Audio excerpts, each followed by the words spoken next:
So if you had to pick one skill, we talk about grammar and pronunciation and vocabulary or confidence, and all of these elements play a role in how you communicate effectively in the English language. What do you think the beginners should first focus on? What should be that one thing that they should focus on, and why is that important according to you? Because that is the framework, that is the foundation for any language for that matter, right? So all the other things like pronunciation or confidence or vocabulary, they are all scaffolds, right? They add on to your foundation.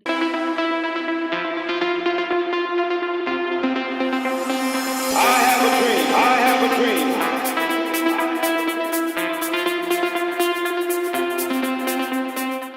February 14th, 2025, the Valentine's Day. Looks like a lifetime ago, but it was just 10 months ago.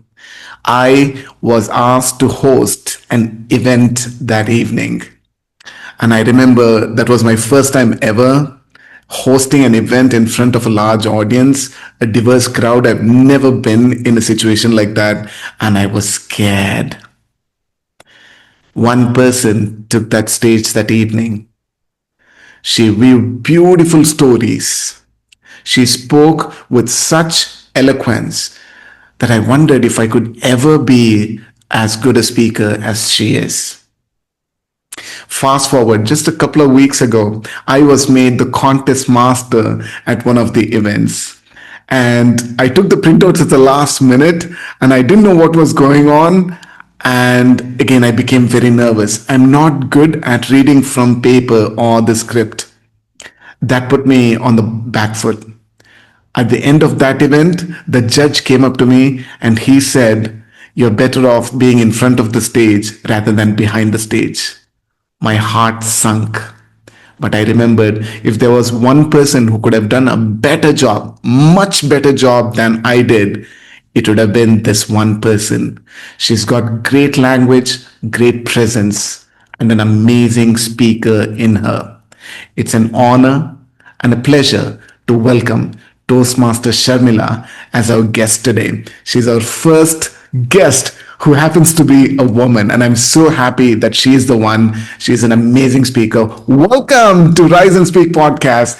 My name is CM Manjunath. I'm your host, and today we have Toastmaster Sharmila. Welcome to Rise and Speak podcast, Sharmila. Thank you. Thank you so much, Manjunath. It's Great. a pleasure to be here today. Great. I'm so happy that you're here. So tell us about yourself. What is your story?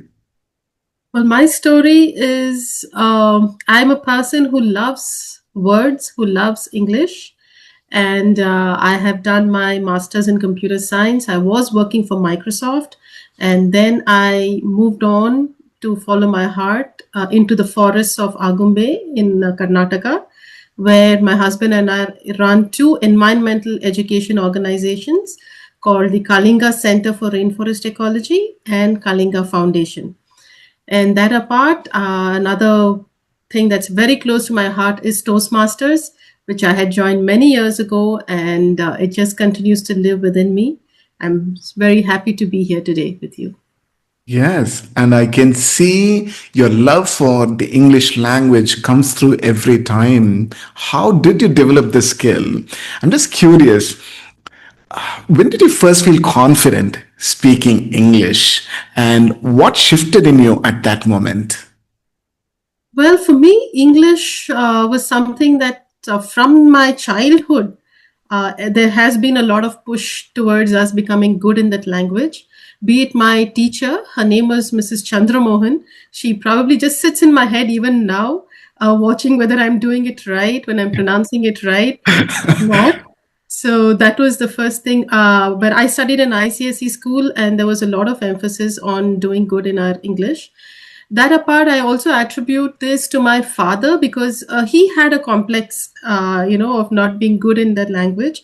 So he made sure me, my brother, and my sister, all three of us, made more effort or put in more effort to learn it. So he ensured he hired Anglo-Indian tutors for us, not specifically for English, but for other subjects also. Then he made sure that we watched English movies. He made us read the newspaper. And the most interesting one was he would play a game where he would mispronounce words. All right. For example, he'd say it's crocodile, and we will say, no, it is not, it is crocodile. So this way he would engage us, and that way, that also I think helped. But to answer your question on when did I become confident as such, I would say, although English was okay, understanding accents wasn't that easy for us. So during the 90s, we used to crank up this TV antennas to ensure you watch certain programs on television. So Yeah. I would do that and watch this soap opera called The Bold and Beautiful. I really don't know what went in that, what came through in that whole program, but I would clearly follow their accent. And the day I was able to understand as well as imitate and speak the same with my dad, then I thought I'm pretty good in English. So I think that would be the shift that you were asking me about. Transformation. Yeah. Yeah. Yeah. Great. And one of the things that I noticed, Sharmila, is that most beginners feel stuck and they feel afraid, especially when they're feeling stuck because they think that they're being judged. So, what helped you overcome this fear of making mistakes while speaking English? That's true. That's really true that we all, it's not just English. If you enter any field, this fear of being judged kind of, keeps many people from blossoming into what they can become.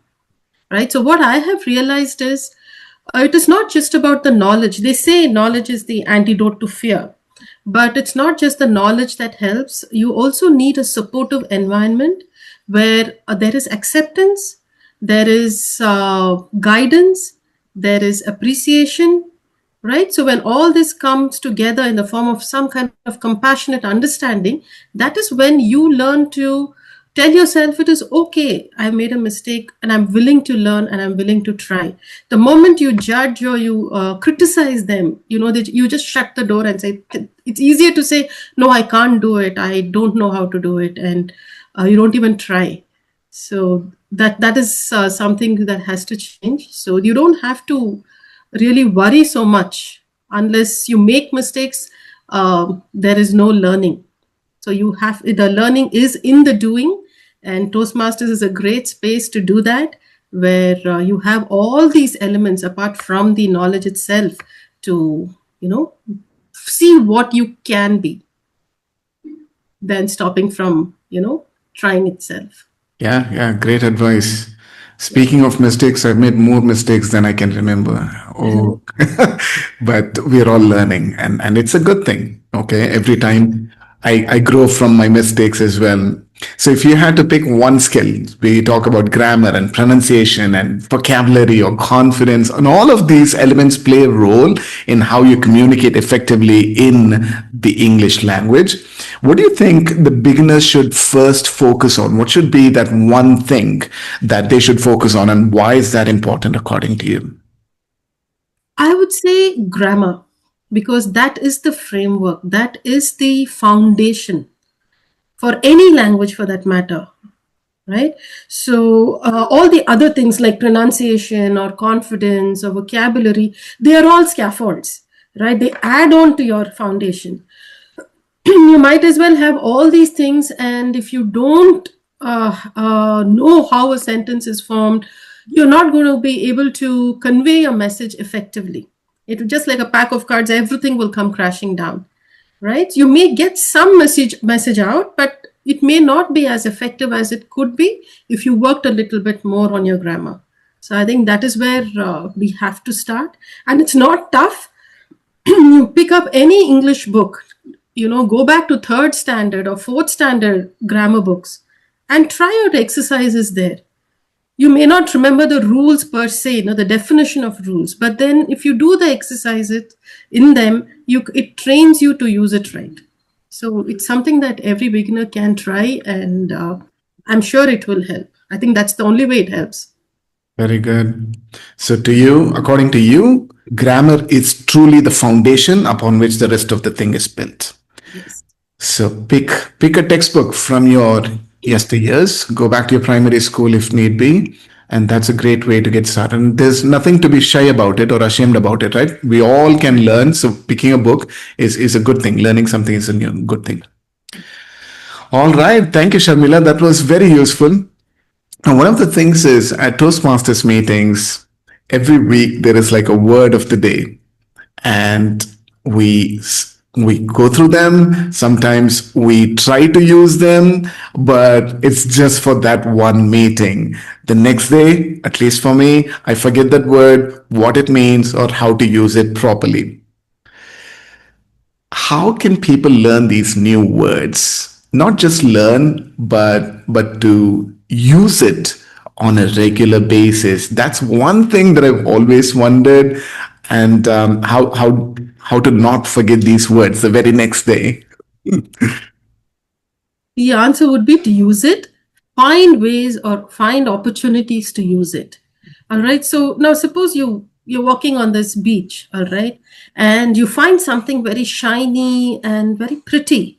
So what happens? You get curious about it. You go, you try to pick it up, you see what it is, and you figure out, oh, it's a pearl, right? What do you want to do? You want to own it. You want to keep it with you, right? So it's a similar kind of response you must have when you see some new word. When you find a new word, don't just see it's beautiful and walk away. At least what I do is I try to find out what the meaning of it is, how it is pronounced, how it is used in a sentence, and especially if I'm reading a book and I find this new words, I'll see how that word fits into this new sentence. All right, and only then I proceed further. So that way you kind of engage with the word for some time, so it subconsciously does register. Maybe the next day I may not use it, but later when I'm writing a speech or I'm writing something and I'm in the same context in which I had read it or had seen the usage of it, then somehow it does pop out and you tend to use it. So the point is to keep using it, keep writing or articulating, then these words will find their way back. But you need to spend that time Yeah, yeah, to, you're at least the absolutely initial right. time. Yeah. You're Then it will absolutely right. settle. Yeah. I love how curious you are, right? When there's a new word, you become curious. You try to understand what it is, how do you pronounce, and all of that. Excellent advice. Yes. So I agree with you on that. Become curious, commit yourself to using that word. I mean, there's no easy way, is there? And Yes. we just spoke about Toastmasters and how there is a word of the day. How has Toastmasters really shaped you as an amazing communicator and speaker that you are now? And more importantly, for beginners, if they don't want to join a program, but they want to develop these English speaking skills, how could they do it? Okay, so joining Toastmasters was like it was something like a lost found, treasure that I had been looking for all my life. All right, that's how I felt when I joined way back in 2003. And what it has done to me is it has polished what I already knew and also nudged me into different landscapes which I wouldn't have stepped into, but for listening to other people, articulating it so well, or bringing out certain topics, it kind of opened up a new dimension altogether for me. Okay, that's how Toastmaster helped me. For others, what I would say is, see, Toastmasters is like this fertile space where you can grow yourself.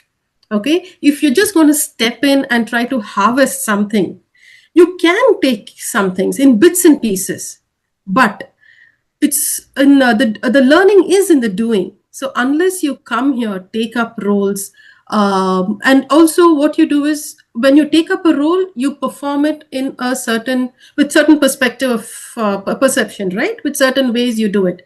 But when you evaluate it, you look at the back end of it. So when you do this holistically, it facilitates some kind of a transformation within you. So then you understand, then you transform. So even just becoming a member is not going to help you unless you turn up every week, take up roles, and do these things. Then it will bring in the transformation. But that said, it is really amazing that such a platform exists. So we have to use it if you want to grow yourself. And it is such a safe and a compassionate space to do that and grow. That's what I think. Okay. But what if beginners don't have that option? What is the alternative? The alternative is to, of course, listen a lot to podcasts, maybe like yours. Yes. So Yeah. listen to a lot of podcasts. Try to experiment yourself. Right. You go forward in front of a screen, deliver it, and try to compare it with other people, and try to learn it yourself.